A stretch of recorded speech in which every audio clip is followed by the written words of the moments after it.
కర్కాటక రాశి వారు ఈ సంవత్సరం చాలా జాగ్రత్తగా ముందుకు సాగాలి. కారణం ఏంటంటే గ్రహబలం కొద్దిగా తక్కువగా ఉంది. దానికి తోడు ఈ ఆదాయ వ్యయాలు కూడా అంత సహకరించట్ల. ఆదాయం 2, వ్యయం 11, రాజపూజ్యం 4, అవమానం 7.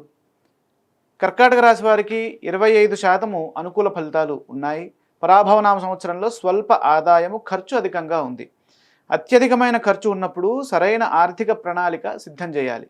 రాజపూజ్యం కంటే అవమానం అధికంగా ఉంది కాబట్టి గౌరవాన్ని కాపాడుకుంటూ ఫలితాలను రాబట్టాలి. దీన్ని దృష్టిలో పెట్టుకోవాలి. 2026 సంవత్సరంలో ఈ పరాభవనామ సంవత్సరంలో శని భాగ్యంలో సంచరించడం వల్ల వారికి కొంత అదృష్టం మందగించినట్టుగా కనిపిస్తూ ఉంటుంది. కష్టపడితే తప్ప ఫలితం దక్కదు. ముఖ్యమైన కార్యక్రమాల్లో అశ్రద్ధ వద్దు. బాధ్యతాయుతంగా పనిచేయాలి. కుటుంబ సభ్యులతో కలిసి నిర్ణయాలు తీసుకోవడం వల్ల ఆశించిన ఫలితాలు సిద్ధిస్తాయి. ఇక్కడ సంవత్సర ప్రారంభంలో గురువు ద్వాదశంలో ఉన్నారు.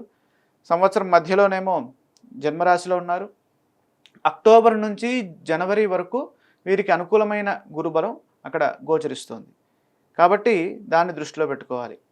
అక్టోబర్ వరకు గురుబలం లేనప్పుడు గురు ధ్యాన శ్లోకాలు తప్పనిసరిగా చదువుకోవాలి. రాహు అష్టమంలో ఉండడం వల్ల సంవత్సర ప్రారంభంలో ఆరోగ్య విషయంలో, అలాగే మనం నైట్ డ్రైవింగ్స్ చేసేటప్పుడు జాగ్రత్తగా ఉండాలి. రాహు మాయాగ్రహం, మాయని ఆవరిస్తాడు ఆయన. అంటే ఉన్నది లేనట్లుగా, లేనిది ఉన్నట్లుగా కల్పిస్తాడు. కాబట్టి మనము వాస్తవికతకి దగ్గరగా ఆలోచిస్తూ మనము సత్యాన్ని తెలుసుకుంటూ ముందుకు సాగాలి. రాహువు సప్తమ స్థానంలోకి వస్తారు ఎప్పుడు? డిసెంబర్ మొదటి వారం నుండి. అప్పుడు కూడా పెద్దగా ఆ సప్తమం కూడా యోగ్యమైనటువంటి స్థానం కాదు రాహువుకి. కాబట్టి వైవాహిక జీవితంలో చిన్నపాటి పురపత్సాలు వచ్చే అవకాశాలు ఉన్నాయి. కాబట్టి జీవిత భాగస్వామితో కలివిడిగా చాలా ప్రేమగా ముందుకు సాగినట్లయితే రాహు ప్రభావం ఏమీ ఇబ్బంది పెట్టదు. జూన్ 2 తర్వాత గురువు జన్మరాశిలోకి వస్తారు.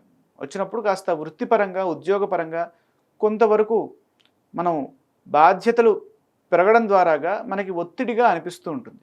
కాబట్టి గురు శ్లోకం చదువుకోవడం ద్వారాగా అది తొలగుతుంది. ఇక గురువు అనుగ్రహం కలగాలి అంటే గురు ధ్యాన శ్లోకం చేసుకోవాలి. సమాజంలో గౌరవం పెరుగుతుంది. దైవానుగ్రహం రక్షిస్తుంది. కేతువు ద్వితీయంలో ఉండడం వల్ల మాట్లాడేటప్పుడు చాలా జాగ్రత్తగా ఉండాలి. ఎప్పుడైనా గుర్తుపెట్టుకోండి, రాహుకేతువులు ఎవరైనా సరే ద్వితీయ స్థానంలో ఉన్నప్పుడు మనం ఆచితూచి ముందుకు వెళ్ళాలి. ఏ విషయంలో? మాట విషయంలో. ద్వితీయం అంటే ధనము, వాక్కు, విత్తము. ద్వితీయం నేత్ర సంజ్ఞకం అని శాస్త్రం. కాబట్టి వాక్ స్థానంలో మనం మాట్లాడేది చాలా జాగ్రత్తగా ఆలోచించి మాట్లాడాలి. వైరాగ్యం కలగకుండా ఉత్సాహంగా నిర్ణయాలు తీసుకొని అమలు చేయాలి.